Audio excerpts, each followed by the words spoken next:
Y a sus 23 años de edad, un piloto mexicano participará en el Rally Dakar, una de las carreras más emblemáticas del mundo del motociclismo a nivel mundial. A los 23 años, el joven piloto mexicano Iván Ramírez está a punto de incluir en su historial una de las competencias más emblemáticas del motosport a nivel mundial, el Rally Dakar. El piloto ya tiene confirmada su participación en la temporada 2017 del Rally e iniciará una serie de carreras de preparación rumbo al gran evento.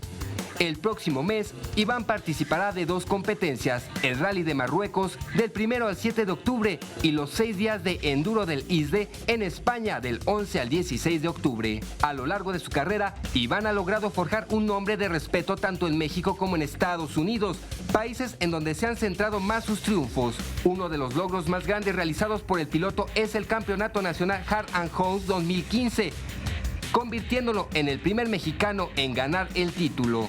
Será la primera vez que Iván enfrente una competencia con las dimensiones del Dakar, donde espera culminar dentro del top 10. Alejandro González, 21 Noticias.